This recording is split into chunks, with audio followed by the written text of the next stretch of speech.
Hello दोस्तों, स्वागत है आपका मेरे यूट्यूब चैनल परीक्षा प्लान में। आज का वीडियो बहुत ही ज़्यादा महत्वपूर्ण होने वाला है क्योंकि आज के वीडियो में विज्ञान के टॉप 100 प्रश्न हैं। एनसीईआरटी क्लास 6 to 8 पूरा साइंस पढ़ा दिया है। उसके अलावा जितने भी प्रीवियस ईयर के ऑफलाइन पेपर हुए थे उन सभी को एक एक करके विज्ञान के जो भी प्रश्न हैं उनको सॉल्व किया था। टॉप 50 वीडियो भी आ चुका है। अब टॉप 100 वीडियो है। ये साइंस का लास्ट वीडियो है। इसमें जितने भी महत्वपूर्ण प्रश्न हैं सभी को समाहित कर लिया है। तो चलिए वीडियो को शुरू करते हैं। पहला प्रश्न है, निम्नलिखित कथनों को पढ़िए तथा सही विकल्प का चयन कीजिए। अभिकथन लिखा है, आमाशय हाइड्रोक्लोरिक अम्ल उत्पन्न करता है जो भोजन के भंजन में सहायता करता है। तर्क लिखा है, पाचक रसों को क्रिया करने के लिए अम्लीय माध्यम की आवश्यकता होती है। तो ए और आर दोनों ही सही है, यानी अवकथन भी सही है, तर्क भी सही है और ये तर्क जो है वो ए की सही व्याख्या कर रहा है। चौथा विकल्प इसमें सही है। अगला प्रश्न है, नाइट्रोजन यौगिकीकरण शब्द का क्या अर्थ है? पहला विकल्प है, नाइट्रोजन यौगिकों का गैसीय नाइट्रोजन में रूपांतरण। दूसरा है, मृदा में उपस्थित जीवाणुओं द्वारा अमोनिया का नाइट्रेट में रूपांतरण।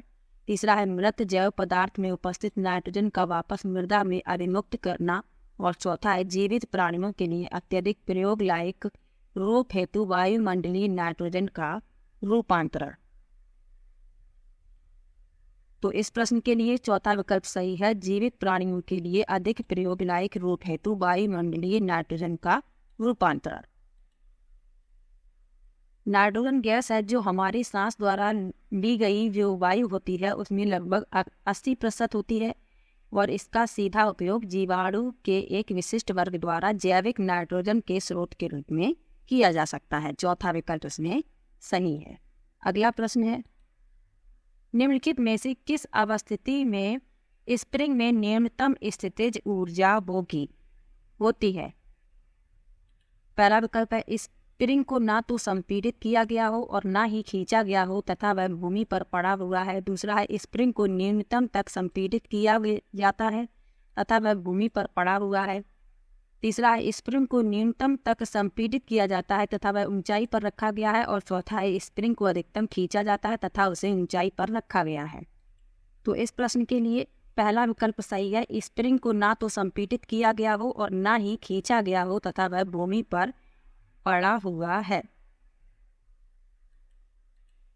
तो इस स्थिति में क्या होगा कि जो विस्थापन होगा वो शून्य होगा और जो स्थितिज ऊर्जा होगी वो भी शून्य होगी। पहला विकल्प इसमें सही है। अगला प्रश्न है, उस समुच्चय की पहचान कीजिए जिसमें अनियत तापी जीवों को समाविष्ट किया गया है। पहला विकल्प है, छिपकली, तोता, डॉल्फिन। दूसरा है, कबूतर, मानव, छिपकली। तीसरा है, सर्प, मेढक, कॉकरोच।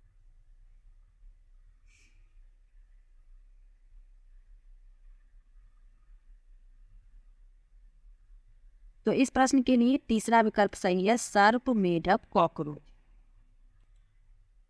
अब अनियत तापी जीव किन्हें कहते हैं?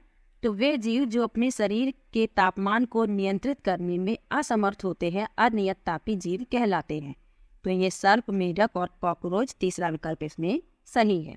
अगला प्रश्न है, निम्नलिखित अनुच्छेद को पढ़िए तथा उस शब्द समूह वाले विकल्प का चयन कीजिए जो कि सही प्रकार से दिए गए क्रम में रिक्त स्थान को भरे। लिखा है, निषेचन के समय पिता के शुक्राणु और माता के अंडाणु संलेत होकर डब्ल्यू बनाते हैं जो कि बारंबार विभाजित होकर कोशिकाओं के गोले में बदल जाता है। कोशिकाएं विभिन्न अंगों और ऊतकों में परिवर्तित होने लगती हैं। इस विकसित होती संरचना को एक्स कहते हैं जो कि बाई की दीवार में रोपित हो जाता है। एक्स की वह अवस्था जिसमें सभी शारीरिक भागों की पहचान हो सके वह जेड कहलाता है। तो इसमें डब्ल्यू, एक्स, वाई, जेड क्रमशः हैं, ये बताना है। तो इसमें डब्ल्यू है युग्मनज, यहाँ भरा जाएगा युग्मनज। उसके बाद एक्स है भ्रूण, वाई है गर्भाशय और जेड है गर्भ। तो इस क्रम में ये भरे जाएंगे। दूसरा विकल्प इसमें सही है, युग्मनज, भ्रूण, गर्भाशय और गर्भ। दूसरा विकल्प इसमें सही है। अगला प्रश्न है, निम्नलिखित कथनों को पढ़िए और सही विकल्प का चयन कीजिए। अभिकथन है विद्युत धारा एक सदिश राशि है। तर्क लिखा है विद्युत धारा वह राशि है जिसके पास परिमाण के साथ साथ दिशा भी है। तो विद्युत धारा एक सदिश राशि है, ये गलत है।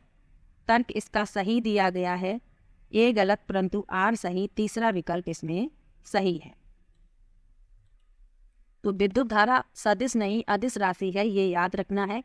अदिश और सदिश राशियां किन्हें कहते हैं? सदिश राशियां वे होती हैं जिनमें परिमाण और दिशा दोनों होते हैं, और अदिश राशियां वे होती हैं जिनमें केवल परिमाण होता है, दिशा नहीं होती। विद्युत धारा अदिश राशि है। अब इसमें यहाँ लिखा है विद्युत धारा वह राशि है जिसके पास परिमाण के साथ साथ दिशा भी है, लेकिन ये अदिश राशि है, फिर भी इसके पास परिमाण और दिशा दोनों होते हैं, लेकिन इसे अदिश राशि माना जाता है क्योंकि इसमें जो धारा की दिशा है वह उच्च क्षमता से कम क्षमता वाले बिंदु की ओर बहती है।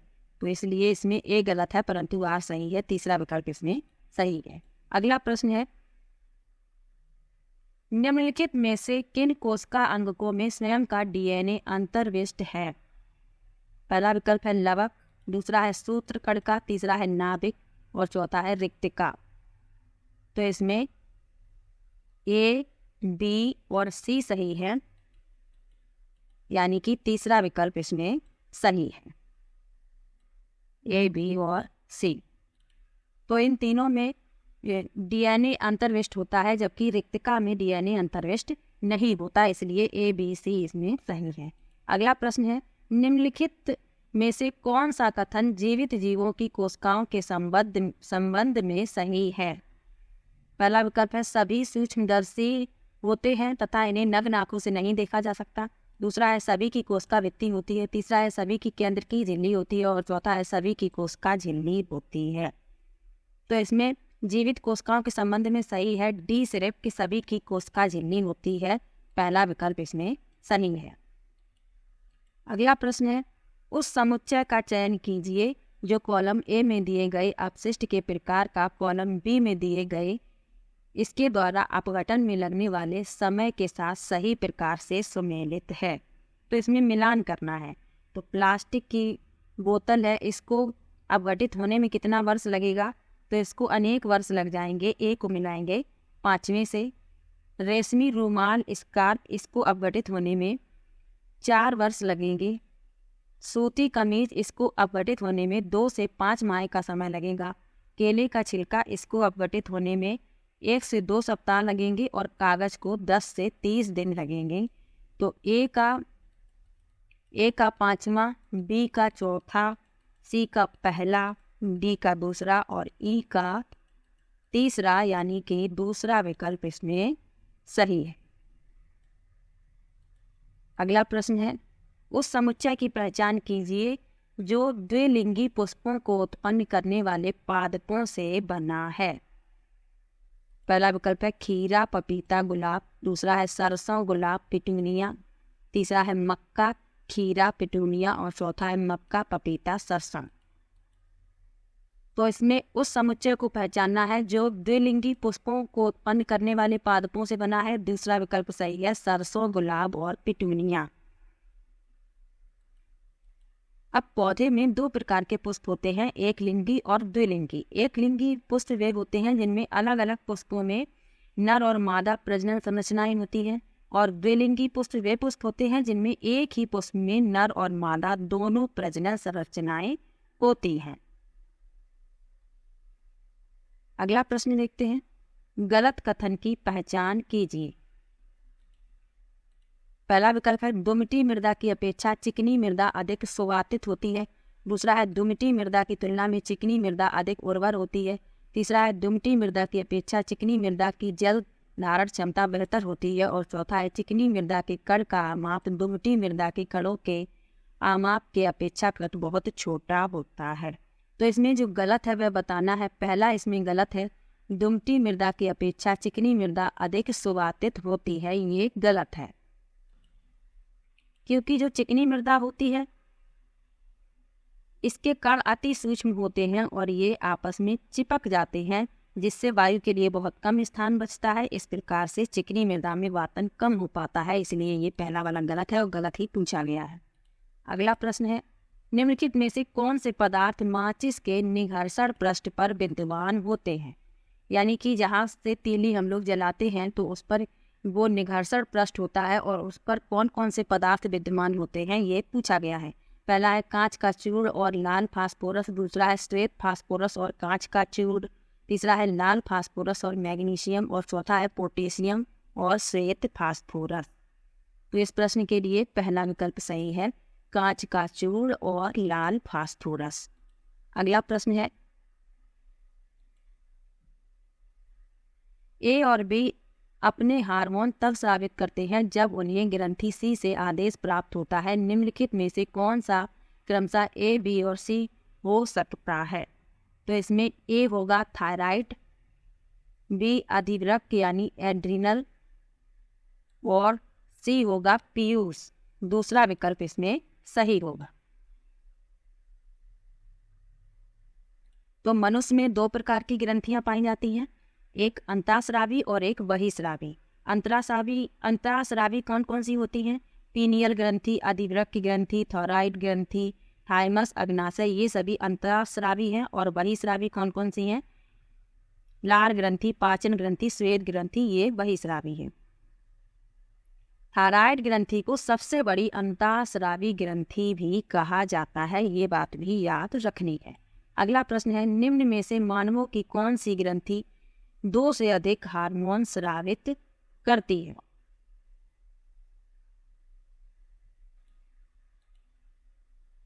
पहला विकल्प है एड्रिनल, दूसरा है पीयूष, तीसरा है अग्न्याशय और चौथा है थायराइड। तो 2 से अधिक हार्मोन स्रावित करने वाली ग्रंथि है पीयूष ग्रंथि। दूसरा विकल्प इसमें सही है। अगला प्रश्न है, नीचे दिया गया कौन सा कथन सही है? सभी धातुएं ठोस होती हैं, दूसरा है सभी धातुएं कठोर होती हैं, तीसरा है सभी अधातुएं गैस होती हैं और चौथा है सभी अधातुएं तन्य नहीं होती। तो इस प्रश्न के लिए चौथा विकल्प सही है, सभी अधातुएं अतन्य होती हैं, यानी तन्य नहीं होते। तो तन्यता क्या होता है? इन्हें खींच कर बढ़ाया नहीं जा सकता है, तो ये अतन्य होती हैं। चौथा विकल्प इसमें सही है। अगला प्रश्न है, किसी विशिष्ट क्षेत्र में विशिष्ट रूप से पाई जाने वाली स्पीसीज को कहा जाता है? पहला विकल्प है संकटापन स्पीसीज, दूसरा है विलुप्त स्पीसीज, तीसरा है विशेष क्षेत्रीय स्पीसीज और चौथा है प्रवासी स्पीसीज। तो इस प्रश्न के लिए तीसरा विकल्प सही है, विशेष क्षेत्रीय स्पीसीज, क्योंकि ये विशिष्ट क्षेत्र में विशिष्ट रूप से पाई जाती हैं, इसलिए विशेष क्षेत्रीय स्पीसीज इन्हें कहते हैं। अगला प्रश्न है, अपने कमरे में फर्श पर रखे किसी विशाल बॉक्स को सरकाने के लिए रेशमा को निम्नलिखित बलों में से किससे अधिक बल लगाना चाहिए? पहला विकल्प है स्थैतिक घर्षण बल, दूसरा है गुरुत्वाकर्षण बल, तीसरा है अभिलंब बल और चौथा है पेशी बल। तो इस प्रश्न के लिए पहला विकल्प सही है, स्थैतिक घर्षण बल। अगला प्रश्न है, नीचे दिया गया कौन सा समुच्चय ऐसे द्रवों को समाविष्ट करता है जो विद्युत के हीन चालक हैं? पहला विकल्प है टोंटी का जल, शैम्पू, शहद, दूसरा है लवण, विलयन और नींबू का रस, सिरका, तीसरा है शैम्पू, वनस्पति तेल, आसुत जल और चौथा है चीनी का विलयन, सिरका, नींबू का रस। तो इसमें तीसरा विकल्प सही है, शैम्पू, वनस्पति तेल, आसुत जल, ये विद्युत के हीन चालक हैं। अगला प्रश्न है, लवण और जल के मिश्रण को पृथक करने की प्रक्रिया में निम्नलिखित में से कौन सहायक नहीं होगा? पहला विकल्प है निस्तारण, दूसरा है निस्यंदन, तीसरा है आसवन और चौथा है उबालना। तो इस प्रश्न के लिए पहला विकल्प सही है, निस्तारण। अब निस्यंदन क्या है? जब किसी फिल्टर का उपयोग करते हैं, यानी फिल्टर के माध्यम का उपयोग करके तरल पदार्थ या गैसों से ठोस पदार्थों को अलग किया जाता है, तो वह निस्यंदन कहलाता है। आसवन क्या होता है? विभिन्न उबलते बिंदुओं के आधार पर मिश्रण के घटकों को अलग करने की प्रक्रिया है आसवन। और उबालना तो आपको पता ही है, उबालते हैं जब उसका ताप बढ़ जाता है द्रव का तो वह उबलने लगता है। अगला प्रश्न देखते हैं। वाई कोई ऐसा पदार्थ है जिसमें क्लोरोफिल नहीं होता, वाई क्या हो सकता है? पहला विकल्प है कसकुटा, जैसे अमरबेल कहते हैं। दूसरा है शैवाल, तीसरा है घटपर्णी, पिचर प्लांट और चौथा है मेपल वृक्ष। तो वाई एक ऐसा पौधा है जिसमें क्लोरोफिल नहीं होता, वह है कसकुटा यानी अमरबेल। पहला विकल्प इसमें सही है। अमरबेल में क्लोरोफिल नहीं होता है, यह एक परजीवी है और जिस पौधे पर चढ़ता है उससे भोजन ये प्राप्त करता है, इसलिए इसे परपोषी कहते हैं। अगला प्रश्न देखते हैं। रेशम कीट के जीवन चक्र और रेशम फाइबर के उत्पादन के संबंध में कौन सा कथन सही नहीं है?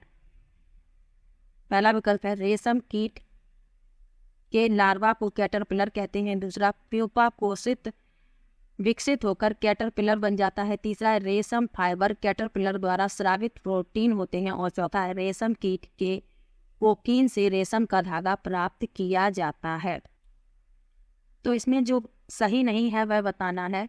तो इसमें दूसरा इसका उत्तर होगा। इसमें लिखा है प्यूपा कोशित होकर कैटरपिलर बन जाता है। ये गलत है, क्योंकि प्यूपा जो है वह विकसित होकर एक वयस्क कीट में बदल जाता है, जबकि इसमें लिखा है कैटरपिलर बन जाता है, इसलिए ये गलत है और गलत ही पूछा गया है।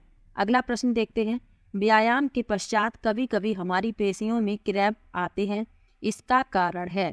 पहला विकल्प है ग्लूकोज का लैक्टिक अम्ल में परिवर्तित नहीं होना। दूसरा है पायरूवेट का लैक्टिक अम्ल में परिवर्तित होना।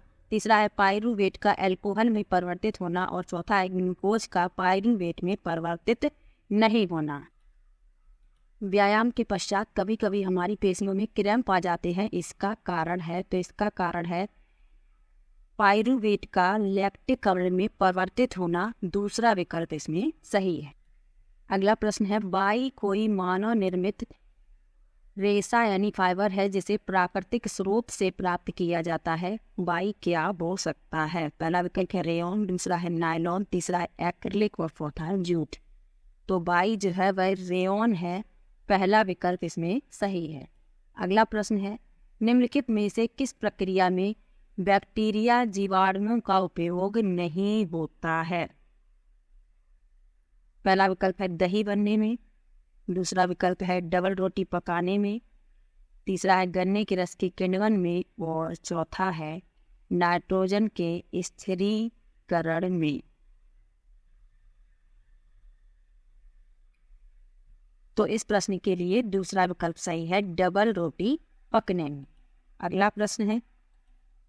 निम्नलिखित में से कौन सा अन्न से भिन्न है? पहला विकल्प है वनोन्मूलन, दूसरा है मरुस्थलीकरण, तीसरा है अपर्दन और चौथा है संरक्षण। तो अन्न से भिन्न है संरक्षण। चौथा विकल्प इसमें सही है।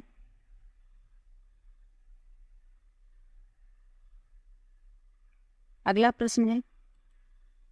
कणों के साइज के अनुसार कौन सा आरोही क्रम को निरूपित करता है? तो आरोही क्रम को निरूपित करता है मृत्तिका, गाद, रेत, बजरी और फिर चट्टान। आरोही क्रम का मतलब छोटे से बड़ा। अगला प्रश्न है। मछली में क्लोम का कार्य होता है? पहला विकल्प है वायु से ऑक्सीजन ग्रहण करना। दूसरा है जल में उपस्थित पोषकों को अवशोषित करना। तीसरा है जल में उपस्थित विलय घुलनशील ऑक्सीजन अवशोषित करना। और चौथा है जल में अपशिष्टों को उत्सर्जित करना। तो मछली में जो क्लोन होते हैं यानी गिल, उनका कार्य है जल में उपस्थित विलय यानी घुलनशील ऑक्सीजन को अवशोषित करना।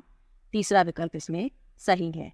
अगला प्रश्न है। यदि संयोजक तार नहीं है तो विद्युत परपथ को पूरा करने के लिए निम्नलिखित में से किसका उपयोग किया जा सकता है? पहला विकल्प है कागज की पट्टिका, दूसरा है रबड़ की पेटी, तीसरा है लकड़ी की छड़ और चौथा है ब्लेड। तो यदि विद्युत परपथ को पूरा करने के लिए संयोजक तार नहीं है तो आप ब्लेड का उपयोग कर सकते हैं। चौथा विकल्प इसमें सही है। अगला प्रश्न है। मंजुला समतल दर्पण में अपने प्रतिबिंब का प्रेक्षण कर रही है। उसकी दर्पण से दूरी 5 मीटर है, वह दर्पण की ओर 1 मीटर चलती है। अब उसकी और दर्पण में बने इसके प्रतिबिंब के बीच की दूरी है। तो दर्पण से उसकी दूरी 5 मीटर थी, तो वह 1 मीटर दर्पण की ओर चली तो दूरी रह गई 4 मीटर। अब जो प्रतिबिंब बनेगा 4 मीटर ये होगा इस तरफ और 4 मीटर ये, तो 4 और 4 8, यानी कि तीसरा विकल्प इसमें सही है। उसकी और दर्पण में बने उसके प्रतिबिंब के बीच की दूरी होगी 8 मीटर। अगला प्रश्न है, गलत कथन पहचानिए। पहला है, बॉल बेयरिंग का उपयोग मशीन के भागों के बीच के घर्षण में वृद्धि करने के लिए किया जाता है। दूसरा है, पृथ्वी पर संपर्क में रखे 2 पृष्ठों के बीच घर्षण कभी भी समाप्त नहीं किया जा सकता। तीसरा है, लोटनिक घर्षण सर्पी घर्षण से कम होता है। और चौथा है, किसी तरल गति में गति करते समय किसी पिंड पर घर्षण बल उसकी आकृति पर निर्भर करता है। तो गलत कथन पहचानना है। पहला इसमें गलत है, लिखा है बॉल बेयरिंग का उपयोग मशीन के भागों के बीच घर्षण में वृद्धि करने के लिए किया जाता है। ये गलत है, क्योंकि बॉल बेयरिंग का उपयोग होता है घर्षण को कम करने के लिए और इसमें लिखा है वृद्धि करने के लिए, इसलिए गलत है, गलत ही पूछा गया है। अगला प्रश्न, निम्नलिखित में सही कथन पहचानिए। अब सही कथन पहचानना है, तो इसमें जो सही है वही बताई दे रही है। प्रयोगशाला थर्मामीटर का परिसर डॉक्टरी थर्मामीटर से अधिक होता है। चौथा विकल्प इसमें सही है, क्योंकि प्रयोगशाला थर्मामीटर से अधिक ताप की वस्तुओं को मापा जा सकता है, जबकि डॉक्टरी थर्मामीटर से नहीं, क्योंकि इसका परास जो है प्रयोगशाला थर्मामीटर का डॉक्टरी थर्मामीटर से अधिक होता है। अगला प्रश्न है, निम्नलिखित में गलत कथन पहचानिए। अब इसमें गलत पहचानना है। लिखा है, पृथ्वी अपने अक्ष पर गति आवर्ती गति है। दूसरा है, प्रकाश की गति सरल रेखी गति है। तीसरा है, सितार के कर्षित तार की गति दोलन गति है। और चौथा है, सभी आवर्ती गतियां वर्तुल गतियां होती हैं। तो गलत इसमें है चौथा, लिखा है सभी आवर्ती गतियां वर्तुल यानी वृत्ताकार होती हैं। ये गलत है, क्योंकि सभी आवर्ती गतियां वृत्ताकार नहीं हो सकती, इसलिए चौथा इसमें गलत है। अगला प्रश्न है, निम्नलिखित में से कौन मिलानों के सही क्रम को निरूपित करता है। तो इसमें मिलान करना है, तो चलिए मिलाते हैं। ए को मिलाएंगे एस्टिक अम्ल यानी सिरका चौथे से, लैक्टिक अम्ल दही बी को पहले से मिलाएंगे, ऑक्जेलिक अम्ल को तीसरे यानी पालक से, और एस्कॉर्बिक अम्ल नींबू वंश के फल। इस क्रम में तीसरा विकल्प इसमें सही है। अगला प्रश्न है, निम्नलिखित में से किस समुच्चय में केवल दूरी मापने के मात्रक हैं। तो दूरी मापने के मात्रक हैं बालिस्ट, मीटर और प्रकाश वर्ष। तीसरा विकल्प इसमें सही है। बालिस्ट को क्यूबिट भी कहते हैं, तीसरा विकल्प इसमें सही है। अगला प्रश्न है, निम्नलिखित में से कौन पेट्रोलियम का उपोत्पाद नहीं है। पहला विकल्प है पैराफिन मोम, दूसरा है कोक, तीसरा है बिटुमेन और चौथा है स्नेहक तेल। तो पेट्रोलियम का उपोत्पाद नहीं है, कोक है, दूसरा विकल्प इसमें सही है। बाकी ये तीनों पेट्रोलियम के उत्पाद हैं, जबकि कोक पेट्रोलियम का उत्पाद नहीं है। कोक जो है वह धातु कर्मी कोयले का उत्पाद है, इसलिए ये इसका उत्तर कोक है। अगला प्रश्न है, निम्नलिखित जीवों में से कौन प्रकाश संश्लेषण द्वारा अपना भोजन बना सकता है। पहला विकल्प है शैवाल, दूसरा है कवक, तीसरा है राइजोबियम और चौथा है वायरस यानी विषाणु। तो प्रकाश संश्लेषण द्वारा अपना भोजन बना सकते हैं शैवाल, पहला विकल्प इसमें सही है। अगला प्रश्न है, निम्नलिखित में से कौन से लक्षण दुर्भिक्ष वालों को चरम शीत अवस्थाओं के अनुकूल बनाने में सहायता करते हैं। तो इस प्रश्न के लिए पहला विकल्प सही होगा, सफेद बाल, चपटे पैर, त्वचा के नीचे वसा की परत। ये अवस्थाएं जो भालू की ये विशेषताएं हैं, इसको चरम शीत अवस्थाओं के अनुकूल बनाने में सहायता करती है, पहला विकल्प इसमें सही है। अगला प्रश्न है, दूध में निम्नलिखित में से कौन से पोषक तत्व होते हैं। पहला विकल्प है प्रोटीन, कैल्शियम, विटामिन डी, दूसरा है protein, vitamin C, vitamin A, तीसरा है कार्बोहाइड्रेट, विटामिन सी, आयरन, लोहा और चौथा है प्रोटीन, आयरन, लोहा, विटामिन डी। तो दूध में जो पोषक तत्व होते हैं प्रोटीन, कैल्शियम, विटामिन डी, पहला विकल्प इसमें सही है। अगला प्रश्न है, प्रतिरोधी के रूप में घावों पर लगाए जाने वाले बैंगनी रंग के विलयन में कौन सी अधातु होती है। पहला विकल्प है क्लोरीन, दूसरा विकल्प है आयोडीन, तीसरा विकल्प है ब्रोमीन और चौथा विकल्प है सल्फर। तो इस प्रश्न के लिए दूसरा विकल्प सही है, आयोडीन। अगला प्रश्न है, वायु के संबंध में नीचे दिया गया कौन सा कथन सही नहीं है? पहला विकल्प है वायु में भार होता है, दूसरा है मृदा में वायु उपस्थित नहीं होती, तीसरा है जल चक्र में वायु की महत्वपूर्ण भूमिका होती है और चौथा है वायु स्थान घेरती है। तो इसमें गलत कथन बताना है। दूसरा इसमें गलत है, लिखा है मृदा में वायु उपस्थित नहीं होती, जबकि मृदा में वायु उपस्थित होती है, इसलिए इसमें दूसरा गलत है और गलत ही पूछा गया है। अगला प्रश्न है, कोशिका के विषय में कौन सा कथन सत्य है?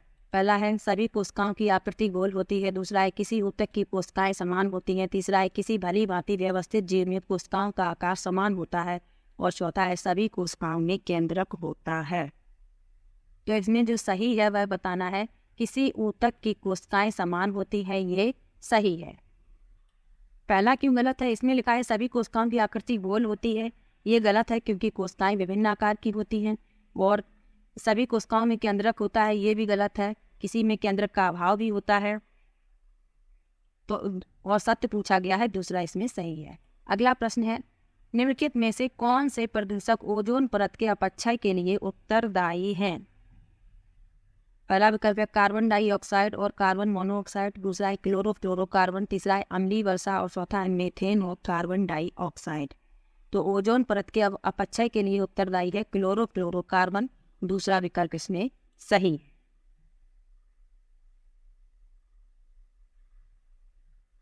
अगला प्रश्न है, निम्नलिखित में से कौन सा समुच्चय संचारी रोगों को निरूपित करता है? तो संचारी रोगों को निरूपित करता है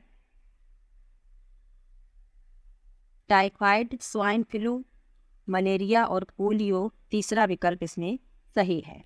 अगला प्रश्न है, चींटी के दंश में निम्नलिखित में से कौन सा अम्ल होता है?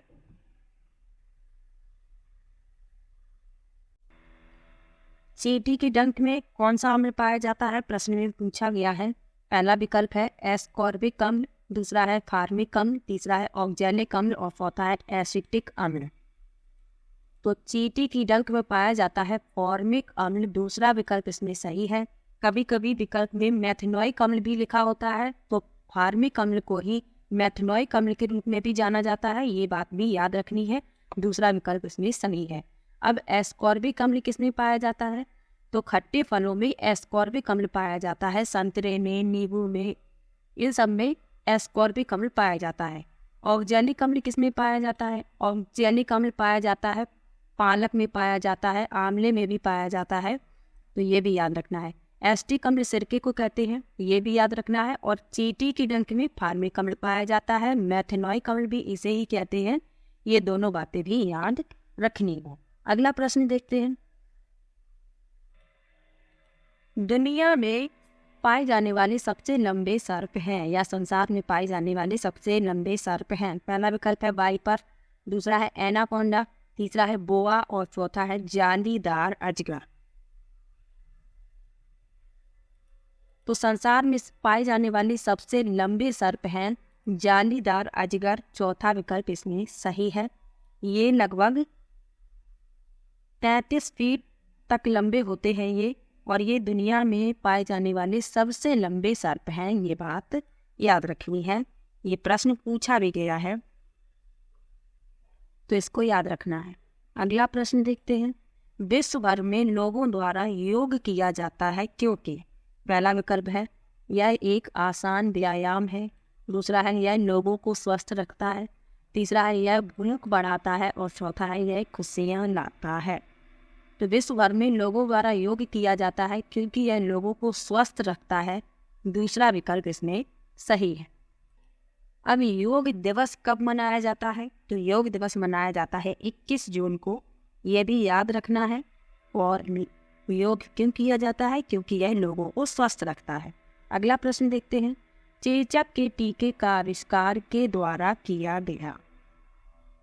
पहला विकल्प है रोनाल्ड रॉस, दूसरा है रॉबर्ट कॉच, तीसरा है एडवर्ड जेनर और चौथा है अलेक्जेंडर फ्लेमिंग।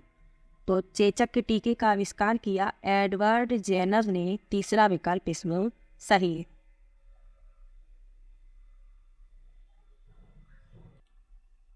तो चेचक के टीके की खोज तो एडवर्ड जेनर ने की, लेकिन ये 3 वैज्ञानिक लिखे हैं, इनके बारे में भी जान लीजिए। रोनाल्ड रॉस ने मलेरिया के मच्छर संचरण की खोज की थी, और रॉबर्ट कॉच ने तपेदिक और हैजा के लिए जो बैक्टीरिया जिम्मेदार होता है उसकी खोज की थी, और अलेक्जेंडर फ्लेमिंग ने पेंसिलिन की खोज की थी। और ये प्रश्न पूछा भी गया है कि पेंसिलिन की खोज किसने की थी, तो अलेक्जेंडर फ्लेमिंग ने की थी, ये बात भी याद रखना है। और चेचक के टीके का आविष्कार एडवर्ड जेनर ने किया था, ये भी याद रखना है। अगला प्रश्न है, निम्नलिखित में से किसका उपयोग एक परिरक्षक के रूप में किया जाता है? पहला विकल्प है कॉपर सल्फेट, दूसरा विकल्प है सोडियम बेंजोएट, तीसरा विकल्प है अमोनियम सल्फेट, और चौथा विकल्प है इनमें से कोई नहीं। तो परिरक्षक के रूप में उपयोग किया जाता है सोडियम बेंजोएट का दूसरा विकल्प इसमें सही है। सोडियम क्लोराइड का भी उपयोग परिरक्षक के रूप में किया जाता है, पर ऑप्शन में सोडियम बेंजोएट है, तो दूसरा विकल्प इसमें सही होगा। अगला प्रश्न है, ईस्ट का उपयोग के उत्पादन में किया जाता है? पहला विकल्प है अल्कोहल, दूसरा विकल्प है दही, तीसरा विकल्प है चीनी, और चौथा विकल्प है साधारण नमक। तो ईस्ट का उपयोग किया जाता है अल्कोहल के उत्पादन में, पहला विकल्प इसमें सही है। तो इस प्रश्न के लिए तो पहला विकल्प सही है। अब दही का निर्माण कैसे होता है? तो लैक्टोबैसिलस जो जीवाणु होता है वह दूध को दही में परिवर्तित कर देता है। शर्करा का यानी चीनी का निर्माण होता है गन्ने के रस के शुद्धिकरण और उसके जमने के बाद शर्करा बनाई जाती है। और साधारण नमक का निर्माण कैसे होता है? समुद्र के खारे पानी के शुद्धिकरण के बाद जब पानी वाष्पीकृत हो जाता है तो नीचे नमक बच जाता है। तो ये सब बातें भी याद रखनी है। और ईस्ट का उपयोग अल्कोहल के उत्पादन में किया जाता है, ये भी याद रखना है। अगला प्रश्न है, माइटोकॉन्ड्रिया एटीपी राइबोसोम, तो इसका संबंध बताना है किससे है? पहला विकल्प है कार्बोहाइड्रेट, दूसरा विकल्प है वसा, तीसरा विकल्प है प्रोटीन, और चौथा विकल्प है विटामिन। तो राइबोसोम का संबंध है प्रोटीन से, तीसरा विकल्प इसमें सही है। अब एक प्रश्न पूछा जाता है कि कोशिका का ऊर्जा ग्रह किसे कहा जाता है? तो कोशिका का ऊर्जा ग्रह कहा जाता है माइटोकॉन्ड्रिया को, ये बात भी याद रखनी है और प्रश्न भी पूछा जाता है। एक प्रश्न और पूछा जाता है कि आत्महत्या की थैली किसे कहा जाता है? तो आत्महत्या की थैली कहा जाता है लाइसोसोम को, ये भी याद रखना है। तो 1-2 प्रश्न इस प्रश्न से और भी तैयार हो गए हैं, क्योंकि ये सभी प्रश्न पूछे जाते हैं। अगला प्रश्न देखते हैं, निम्नलिखित में से कौन सी धातु वायु में रखने पर जल उठती है? पहला विकल्प है सोडियम, दूसरा है मैग्नीशियम, तीसरा है जस्ता, और चौथा है एल्युमिनियम। तो वायु में रखने पर जो धातु जल उठती है वह है सोडियम, पहला विकल्प इसमें सही है। तो इसे मिट्टी की तेल में संग्रहित किया जाता है, क्योंकि ये वायु की ऑक्सीजन, नमी और कार्बन डाइऑक्साइड के साथ अभिक्रिया कर लेती है और जलने लगती है, इसलिए इसे मिट्टी के तेल में रखा जाता है। अगला प्रश्न है, मैग्नीशियम हाइड्रोक्साइड का उपयोग के रूप में किया जाता है? पहला विकल्प है ऑक्सीकारक, दूसरा है अपचायी कारक, तीसरा है प्रति अम्ल, और चौथा है किण्वन कारक। तो मैग्नीशियम हाइड्रोक्साइड का उपयोग किया जाता है प्रति अम्ल के रूप में, तीसरा विकल्प इसमें सही है। इसे ही मिल्क ऑफ मैग्नीशिया भी कहते हैं, ये भी याद रखना है। तो जब पेट में अम्लता बढ़ जाती है तो इसका उपयोग किया जाता है, क्योंकि यह अम्ल को बेअसर कर देता है, तीसरा विकल्प इसमें सही। अगला प्रश्न है, निम्नलिखित में से कौन सी गैस पॉप की ध्वनि के साथ जलती है? पहला विकल्प है ऑक्सीजन, दूसरा विकल्प है हाइड्रोजन, तीसरा विकल्प है नाइट्रोजन डाइऑक्साइड, और चौथा है सल्फर डाइऑक्साइड। तो पॉप की ध्वनि के साथ जलती है हाइड्रोजन गैस, दूसरा विकल्प इसमें सही है, क्योंकि इसके जलने से बहुत सारी ऊर्जा उत्पन्न होती है, इसलिए वो पॉप की ध्वनि आती है, दूसरा विकल्प इसमें सही है। अगला प्रश्न देखते हैं, निम्नलिखित में से कौन सा असंपर्क बल का उदाहरण है? पहला विकल्प है गुरुत्वाकर्षण बल, दूसरा है पेशी बल, तीसरा है चुंबकीय बल, और चौथा है 1 और 3 दोनों। तो असंपर्क बल पूछे गए हैं। असंपर्क बल कहते कि नहीं है? तो वह बल जो दो या दो से अधिक वस्तुओं के संपर्क के बिना उत्पन्न होते हैं, यानी इनमें सीधा संपर्क नहीं होता, असंपर्क बल कहलाते हैं। कौन कौन से हैं असंपर्क बल इस प्रश्न में? गुरुत्वाकर्षण बल और चुंबकीय बल, ये दोनों ही असंपर्क बल हैं। पहला और तीसरा यानी कि चौथा विकल्प इसमें सही होगा। अब अगर संपर्क बल पूछ लिए जाए तो संपर्क बल कौन कौन से होते हैं? एक तो इसी में लिखा है पेशी बल, घर्षण बल, स्प्रिंग द्वारा जो बल लगता है स्प्रिंग बल, ये सभी संपर्क बल हैं। और गुरुत्वाकर्षण, चुंबकीय बल, छदम बल, ये सभी असंपर्क बल हैं। ये सब बातें भी याद रखनी है। अगला प्रश्न देखते हैं, मधुमेह रोग किस हार्मोन द्वारा नियंत्रित होता है? तो मधुमेह रोग किस हार्मोन द्वारा नियंत्रित होता है प्रश्न में पूछा गया है। पहला विकल्प है थायरॉक्सिन, दूसरा है एड्रेनालिन, तीसरा है इंसुलिन और चौथा है थाइमोसिन। तो मधुमेह रोग इंसुलिन द्वारा नियंत्रित होता है, तीसरा विकल्प इसमें सही है। इंसुलिन की खोज किसने की? तो अलेक्जेंडर फ्लेमिंग ने की, अभी बताया था लेकिन याद रखना है इसको। तीसरा विकल्प इसमें सही है। अगला प्रश्न है, निम्नलिखित में से कौन सा पेट्रोलियम का उत्पाद नहीं है? पहला विकल्प है मिट्टी का तेल, दूसरा है सीएनजी, तीसरा है पैराफिन मोम और चौथा है बिटुमेन। तो पेट्रोलियम का उत्पाद नहीं है पूछा गया है। दूसरा विकल्प इसमें सही है सीएनजी, ये पेट्रोलियम का उत्पाद नहीं है। तो सीएनजी जो है यह कंप्रेस्ड नेचुरल गैस होती है और ये मीथेन गैस होती है। इसे पेट्रोलियम से प्राप्त नहीं किया जाता, इसलिए इसमें दूसरा विकल्प सही होगा। बाकी ये तीनों पेट्रोलियम से ही प्राप्त होते हैं, ये भी याद रखना है। अगला प्रश्न है, रेड डेटा बुक का रिकॉर्ड रखती है। पहला विकल्प है संकटापन्न प्रजातियों, दूसरा है विलुप्त प्रजातियों, तीसरा है वनस्पति और चौथा है पशु वर्ग। तो रेड डेटा जो बुक है वह रिकॉर्ड रखती है संकटापन्न प्रजातियों, पहला विकल्प इसमें सही है।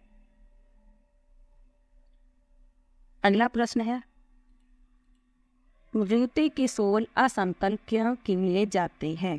पहला विकल्प है जूते को और अधिक मजबूती देने के लिए, दूसरा है जड़त्व घटाने के लिए, तीसरा है जड़त्व बढ़ाने के लिए और चौथा है जूते का जीवन बढ़ाने के लिए। तो जूते की जो सोल है वह असमतल इसलिए किए जाते हैं क्योंकि जड़त्व को बढ़ाया जा सके, तीसरा विकल्प इसमें सही है। अगला प्रश्न है,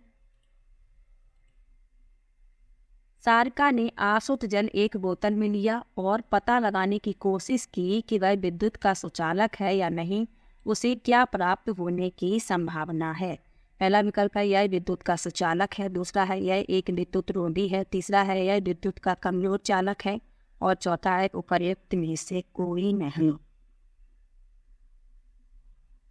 तो जो आसुत जल होता है यह विद्युत का कमजोर चालक होता है, तीसरा विकल्प इसमें सही है। अब सुचालक और कुचालक क्या होते हैं ये भी जान लीजिए। तो जिन पदार्थों में ऊष्मा का संचरण आसानी से हो जाता है उन्हें सुचालक कहते हैं, जैसे लोहा है, एल्युमिनियम है, तांबा है। इसके अतिरिक्त जिन पदार्थों में ऊष्मा का संचरण सुगमता से नहीं हो पाता उन्हें कुचालक कहते हैं, जैसे लकड़ी, कागज, आसुत जल, ऊन, इनमें सब में ऊष्मा का जो संचरण है वह नहीं हो पाता है। तो सुचालक और कुचालक भी याद रखना है और आसुत जल जो है यह विद्युत का कमजोर चालक है, ये भी बात याद रखनी है। अगला प्रश्न है, निम्नलिखित में से किस स्थान से सबसे अधिक प्रभावित होने की संभावना है? चक्रवात से प्रभावित होने की सबसे अधिक संभावना है प्रश्न में पूछा गया है। तो चलिए ऑप्शन देखते हैं। लिखा है पोरबंदर, दूसरा लिखा है पुरी, तीसरा लिखा है मुंबई और चौथा लिखा है गोवा। तो सबसे अधिक चक्रवात से प्रभावित होने की संभावना है पुरी की, दूसरा विकल्प इसमें सही है। क्योंकि ये भारत के पूर्वी तट पर स्थित है और पूर्वी तट पर चक्रवात का खतरा सबसे अधिक होता है, इसलिए इसके चक्रवात से प्रभावित होने की संभावना सबसे अधिक है, दूसरा विकल्प इसमें सही है। अगला प्रश्न देखते हैं, पृथ्वी पर ऋतुएं बदलती हैं क्योंकि? पहला विकल्प है पृथ्वी का घूर्णन अक्ष इसकी कक्षा के तल के लंबवत है, दूसरा है पृथ्वी का घूर्णन अक्ष इसकी कक्षा के तल के सापेक्ष झुका हुआ है, तीसरा है पृथ्वी और सूर्य के बीच की दूरी नियत नहीं है, और चौथा है पृथ्वी का घूर्णन अक्ष इसकी कक्षा के तल के समानांतर है। तो पृथ्वी पर ऋतुएं बदलती हैं, इसका कारण है कि पृथ्वी का घूर्णन अक्ष इसकी कक्षा के तल के सापेक्ष झुका हुआ है। दूसरा विकल्प इसमें सही है। अब पृथ्वी के बारे में दो बातें और भी याद रखनी है कि पृथ्वी जो है वह दो प्रकार की गति करती है, एक घूर्णन गति और एक परिक्रमण गति। तो घूर्णन गति जो है वह अपने अक्ष पर करती है, और परिक्रमण गति है वह सूर्य के चारों ओर करती है, तो यह परिक्रमण गति कहलाती है, और अपने अक्ष पर घूमना घूर्णन गति कहलाती है। अगला प्रश्न देखते हैं। निम्नलिखित में से कौन सा विषमांगी मिश्रण है? पहला विकल्प है गुब्बारे में भरी वायु, दूसरा है ब्रास पीतल, तीसरा है स्टेनलेस स्टील, और चौथा है आयोडीन युक्त नमक। तो इसमें विषमांगी मिश्रण पूछा गया है, चौथा विकल्प सही है आयोडीन युक्त नमक। अब समांगी और विषमांगी मिश्रण किसे कहते हैं? तो जब दो या दो से अधिक पदार्थों को मिलाया जाता है और उनके कण जो है वह समान होते हैं, तो ऐसा मिश्रण कहलाता है समांगी मिश्रण, और जिनकी कणों का आकार समान नहीं होता वे कहलाते हैं विषमांगी मिश्रण। तो इसमें जो आयोडीन युक्त नमक है इसमें कणों का आकार इनमें समान नहीं होगा, इसलिए ये विषमांगी मिश्रण है, चौथा विकल्प इसमें सही है। अगला प्रश्न देखते हैं। यदि आपसे किसी भली भांति प्रकाशित पेंटिंग के प्रतिबिंब को दीवार पर प्रक्षेपित करने के लिए कहा जाए, तो आप इस उद्देश्य के लिए निम्नलिखित प्रकाशीय युक्तियों में से किसे चुनेंगे?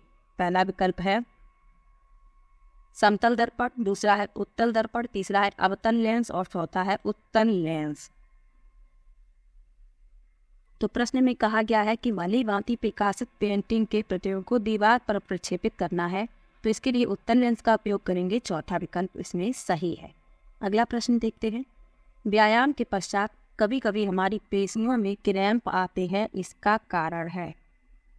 ये प्रश्न अभी पहले भी आ चुका है। पहला विकल्प है ग्लूकोज का लैक्टिक अम्ल में परिवर्तित नहीं होना, दूसरा है पाइरूवेट का लैक्टिक अम्ल में परिवर्तित होना, तीसरा है पाइरूवेट का अल्कोहल में परिवर्तित होना, और चौथा है ग्लूकोज का पाइरूवेट में परिवर्तित नहीं होना। तो व्यायाम के पश्चात पेशियों में क्रैम्प यानी खिंचाव उत्पन्न हो जाते हैं, इसका कारण है पाइरूवेट का लैक्टिक अम्ल में परिवर्तित होना, दूसरा विकल्प इसमें सही है। अगला प्रश्न देखते हैं। निम्नलिखित में से पाचन तंत्र के भावों के उस सही समुच्चय को चुनिए जो कोई पाचन कार्य नहीं। पहला विकल्प है ग्रसिका, मुख गोयिका, मलाशय, दूसरा है ग्रसिका, बृहदांत्र, मलाशय, तीसरा है ग्रसिका, मुख गोयिका, बृहदांत्र, और चौथा है क्षुद्रांत्र, बृहदांत्र, मलाशय। तो इस प्रश्न के लिए दूसरा विकल्प सही है ग्रसिका, बृहदांत्र और मलाशय। ये कोई भी पाचन कार्य नहीं करते। तो यदि ये पाचन कार्य नहीं करते तो इनका कार्य क्या है ये भी जान लीजिए। तो ग्रसिका, इसी को ग्रास नली कहते हैं, और ये एक लंबी नली होती है जो भोजन को मुंह से आमाशय तक ले जाती है, ये इसका कार्य है, ये पाचन कार्य नहीं करती।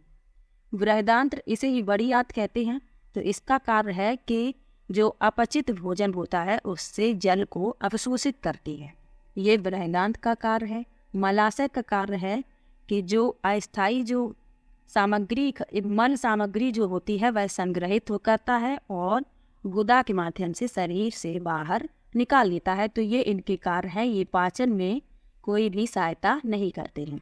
अगला प्रश्न है, आहार नाल का वह कौन सा भाग है जो यकृत से पित्त रस ग्रहण करके इसे पित्ताशय में संग्रहित करता है? पहला विकल्प है आमाशय, दूसरा है ग्रसिका, तीसरा है क्षुद्रांत्र, और चौथा है अग्न्याशय। तो यकृत से पित्त रस ग्रहण करके पित्ताशय में संग्रहित करने का कार्य क्षुद्रांत्र यानी कि छोटी आंत का है, तीसरा विकल्प इसमें सही है। क्षुद्रांत्र इसे ही छोटी आंत कहते हैं, तो ऑप्शन में छोटी आंत भी लिखा आता है, क्षुद्रांत्र भी लिखा आता है, तो इसको याद रखिएगा।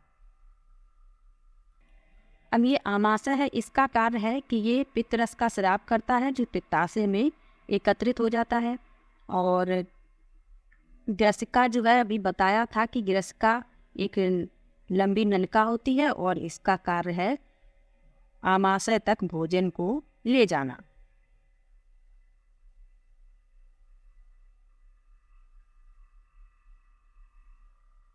और अग्नाशय जो है ये अग्नाशयी रस का स्राव करता है जो कार्बोहाइड्रेट, वसा और प्रोटीन पर कार्य करता है। तो इन सब के बारे में ये याद रखना है और इस प्रश्न के लिए तीसरा विकल्प सही है। अगला प्रश्न देखते हैं। सितार बजाने से पूर्व कोई सितार वादक सदैव ही सितार की डोरी के तनाव को समायोजित करता है और उसे उचित प्रकार से झंकृत करने का प्रयास करता है।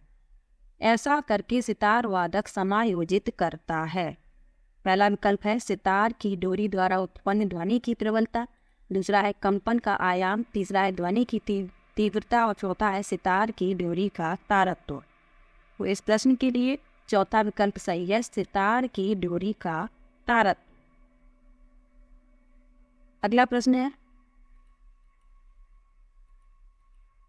कुछ डायनासोरों के पैर थे, यद्यपि वे उड़ नहीं पाते थे, परंतु पक्षियों के पर होते हैं जो उड़ने में उनकी सहायता करते हैं। विकास के संदर्भ में इसका अर्थ यह है कि पहला विकल्प है सरीसृपों का विकास पक्षियों से हुआ है, दूसरा है पक्षियों का विकास सरीसृपों से हुआ है, तीसरा है सरीसृपों एवं पक्षियों के बीच कोई विकासी संबंध नहीं है और चौथा है दोनों ही जीवों में पर संजात अंग है। तो विकास के संदर्भ में इसका अर्थ है कि पक्षियों का विकास सरीसृपों से हुआ है। दूसरा विकल्प इसमें सही है। अगला प्रश्न देखते हैं। भूतापीय ऊर्जा एक वैकल्पिक ऊर्जा स्रोत है। इस ऊर्जा के लिए सर्वाधिक संभाव्य क्षेत्र वे हैं। पहला विकल्प है जो तटीय क्षेत्रों के निकट है, दूसरा है जहाँ कोयले की खानें हैं, तीसरा है जहाँ तापीय विद्युत संयंत्र हैं और चौथा है जो भूपर्पटी में तप्त स्थलों के ऊपर हैं। तो इस प्रश्न के लिए चौथा विकल्प सही है जो भूपर्पटी में तप्त स्थलों के ऊपर हैं। अगला प्रश्न है, निम्नलिखित में से 3 धातुओं के ऐसे समूह को चुनिए जो मुक्त अवस्था में पाई जाती हैं। पहला विकल्प है एल्युमिनियम, कॉपर, सिल्वर, दूसरा है गोल्ड, आयरन, सिल्वर, तीसरा है कॉपर, गोल्ड, आयरन और चौथा है सिल्वर, गोल्ड, प्लेटिनम। तो मुक्त अवस्था में पाई जाने वाली धातुएं हैं सिल्वर यानी चांदी, गोल्ड यानी सोना और प्लेटिनम। ये तीनों ही धातुएं मुक्त अवस्था में पाई जाती हैं। अगला प्रश्न है, उर्वरकों में उपलब्ध फसलों के लिए पोषक हैं। पहला विकल्प है नाइट्रोजन, पोटेशियम और आयरन, दूसरा है नाइट्रोजन, फास्फोरस और पोटेशियम, तीसरा है नाइट्रोजन, फास्फोरस और आयरन और चौथा है नाइट्रोजन, सोडियम और पोटेशियम। तो उर्वरकों में फसलों के लिए जो पोषक होते हैं वह है नाइट्रोजन, फास्फोरस और पोटेशियम। दूसरा विकल्प इसमें सही है। कुछ उर्वरकों के उदाहरण हैं जैसे urea, ammonium sulphate, super phosphate, potash, ये सभी उर्वरकों के उदाहरण हैं। दूसरा विकल्प इसमें सही है। अगला प्रश्न देखते हैं। लिखा है निम्नलिखित में से कौन सा वर्ग कवकों का है। पहला विकल्प है अमीबा, स्पाइरोगायरा, पेंसिलियम, दूसरा है फफूंदी, पेंसिलियम, ब्रेड फफूंदी, तीसरा है फफूंदी, लैक्टोबैसिलस पैरामीशियम और चौथा है फफूंदी, ब्रेड फफूंदी और पैरामीशियम। तो कवकों का जो वर्ग है वह है फफूंदी, पेंसिलियम और ब्रेड फफूंदी। प्रश्न साफ नहीं छपा हुआ है तो हम बोले दे रहे हैं फफूंदी, पेंसिलियम और ब्रेड फफूंदी। दूसरा विकल्प इसमें सही रहा। अगला प्रश्न देखते हैं। एक निश्चित ग्रह एक निश्चित पथ पर सूर्य की परिक्रमा करते हैं। निम्नलिखित ग्रहों को उनकी परिक्रमा अवधि के आधार पर आरोही क्रम में व्यवस्थित कीजिए। यानी जो सबसे पहले परिक्रमा कर लेते हैं उनको पहले, जो उसके बाद करते हैं उनको बाद में, तो इस क्रम में इनको लगाना है। चलिए लगाते हैं।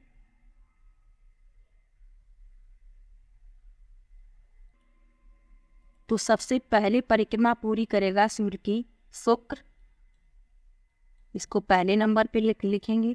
उसके बाद पूरी करेगा पृथ्वी, पृथ्वी पूरी करेगी। उसके बाद करेगा शनि और फिर यूरेनस, क्योंकि ये सबसे दूर है। तो इसमें पहला, चौथा, दूसरा, तीसरा, इस क्रम में तीसरा विकल्प इसमें सही है। अब प्रश्न पूछा जाता है कि सूर्य से सबसे निकट कौन सा ग्रह है, तो सूर्य से सबसे निकट है बुध, और ये सबसे पहले सूर्य की परिक्रमा कर लेता है, लेकिन ऑप्शन में नहीं है। ऑप्शन में शुक्र है पहले, तो शुक्र पहले करेगा, फिर पृथ्वी, फिर शनि, फिर यूरेनस। एक और प्रश्न पूछा जाता है कि ऐसे कौन से ग्रह हैं जिनके पास कोई उपग्रह नहीं है, तो वह हैं बुध और शुक्र, इनके पास कोई भी उपग्रह नहीं है। अगला प्रश्न है पृथ्वी पर मौसम परिवर्तन होने का कारण है। पहला विकल्प है पृथ्वी का अक्ष झुका हुआ है, दूसरा है वर्ष में पृथ्वी की परिक्रमण गति बदलती रहती है, तीसरा है वर्ष में पृथ्वी के अक्ष बिंदु विभिन्न दिशाओं में होते हैं, और चौथा है गर्मी में पृथ्वी सूर्य के निकट होती है। तो पृथ्वी पर मौसम परिवर्तन होने का कारण है पृथ्वी का अक्ष झुका हुआ है। पहला विकल्प इसमें सही है। अगला प्रश्न है निम्नलिखित में से किसमें संचालन प्रक्रिया के माध्यम से ऊष्मा स्थानांतरित होती है। पहला विकल्प है कमरे का हीटर, दूसरा है सूर्य से पृथ्वी को, तीसरा है जब चम्मच को गर्म चाय में डुबोया जाए तब चम्मच के एक सिरे से उसके दूसरे सिरे तक, और चौथा है समुद्री समीर तथा थल समीर। तो इस प्रश्न के लिए तीसरा विकल्प सही है, जब चम्मच को गर्म चाय में डुबोया जाए तब चम्मच के एक सिरे से उसके दूसरे सिरे तक। तो ये ऊष्मा संचरण की चालन विधि है। ऊष्मा संचरण की कितनी विधियां हैं, तो 3 विधियां हैं। चालन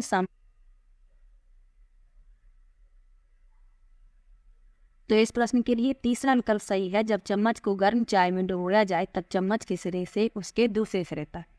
ऊष्मा संचरण की कितनी विधियां हैं, तो ऊष्मा संचरण या स्थानांतरण की 3 विधियां हैं, चालन, संवहन और विकिरण। तो इसमें जो और विकल्प लिखे हुए हैं ये किसके उदाहरण हैं, ये भी जान लीजिए।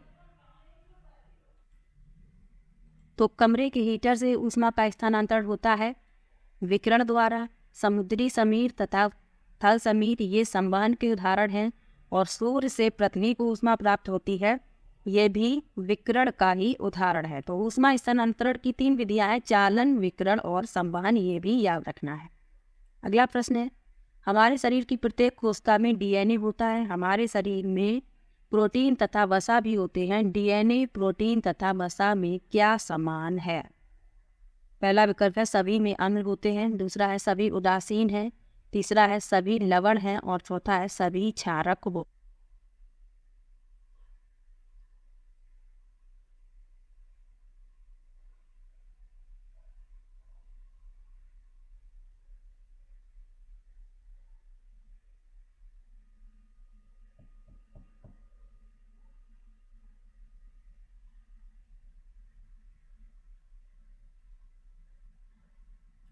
तो इस प्रश्न के लिए पहला विकल्प सही है, सभी में अम्ल होते। सभी में अम्ल पाए जाते हैं, यही इनमें समानता है।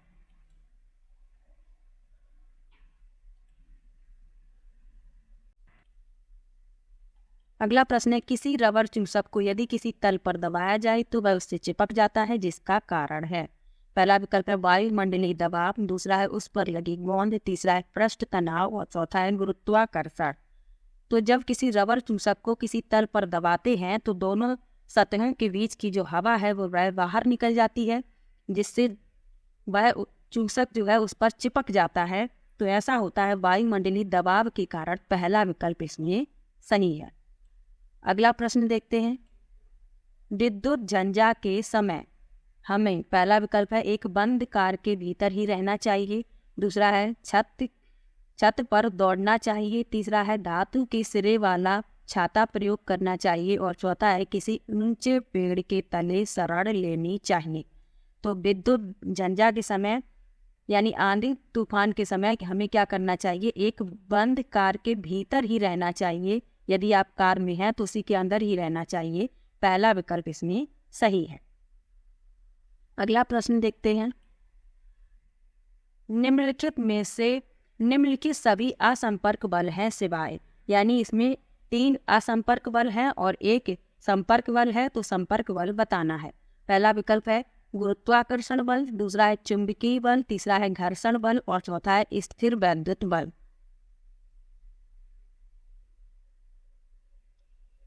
तो असंपर्क बल गुरुत्वाकर्षण, चुंबकीय, स्थिर विद्युत, ये तीनों ही असंपर्क बल हैं, लेकिन घर्षण जो है वह संपर्क बल है। तो इसमें तीसरा विकल्प इसका उत्तर होगा। अगला प्रश्न है, राधिका के मसूड़ों से प्रायः खून बहता रहता है तथा उसके घाव ठीक होने में लंबा समय लेते हैं। उसके भोजन में कमी है। पहला विकल्प है विटामिन B1, दूसरा है विटामिन C, तीसरा है विटामिन D और चौथा है विटामिन A। तो राधिका की मसूड़ों से प्रायः खून बहता रहता है और घाव ठीक होने में अधिक समय लेते हैं, तो उसके भोजन में विटामिन C की कमी है। दूसरा विकल्प इसमें सही है। अब विटामिन A की कमी से कौन सा रोग हो जाता है? तो विटामिन A की कमी से हो जाता है रतौंधी, विटामिन B की कमी से बेरी, विटामिन C की कमी से स्कर्वी और विटामिन D की कमी से रिकेट्स। ये भी याद रखने हैं, इनसे भी प्रश्न पूछे जा सकते हैं। अगला प्रश्न है, हमारे सौर परिवार में ऐसे दो ग्रह हैं जिनका सूर्य के चारों ओर परिक्रमण काल हमारी पृथ्वी के परिक्रमण काल की तुलना में छोटा है, परंतु उसका घूर्णन काल पृथ्वी के घूर्णन काल से बड़ा है। इन ग्रहों के नाम हैं। पहला विकल्प है बुध और शुक्र, दूसरा है यूरेनस और नेपच्यून, तीसरा है मंगल और बृहस्पति और चौथा है बुध और शनि। तो इस प्रश्न में पहला विकल्प सही है, बुध और शुक्र। अगला प्रश्न देखते हैं।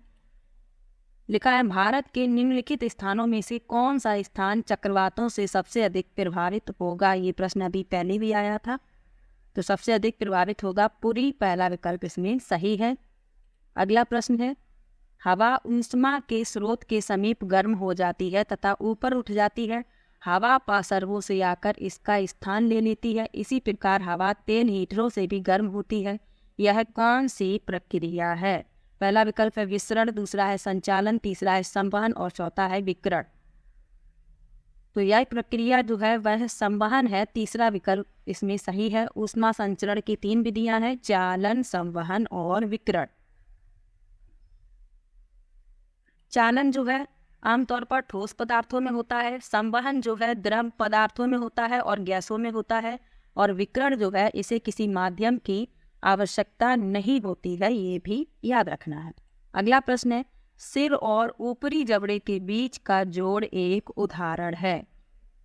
पहला विकल्प है कंदुक खलिका संधि, दूसरा है हिंज संधि, तीसरा है श्रोणी संधि और चौथा है बद्ध संधि। इसे ही अचल संधि भी कहते हैं। तो वो सिर और ऊपरी जबड़े के बीच का एक जोड़ जो है वह है बद्ध संधि, यानी कि फिक्स्ड जॉइंट। चौथा विकल्प इसमें सही है। अब इसमें जो और विकल्प दिए गए हैं, कंदुक खलिका संधि, ये कहाँ पर पाई जाती है? ये ह्यूमरस और अंश मेखला के बीच में पाई जाती है। हिंज संधि कहाँ पाई जाती है? कोहनी और घुटने में। और श्रोणी संधि जो है यह कूल्हे के जोड़ का निर्माण करती है। तो इन सब के बारे में भी याद रखना है और इसके लिए चौथा विकल्प सही। अगला प्रश्न देखते हैं।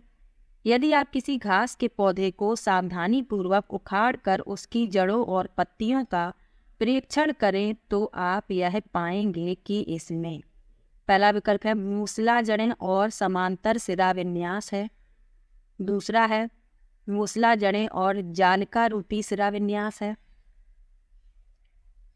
तीसरा है रेशेदार जड़ें और जालिका रूपी सिरा विन्यास है, और चौथा है रेशेदार जड़ें और समांतर सिरा विन्यास है। तो इस प्रश्न के लिए चौथा विकल्प सही है, रेशेदार जड़ें और समांतर सिरा विन्यास।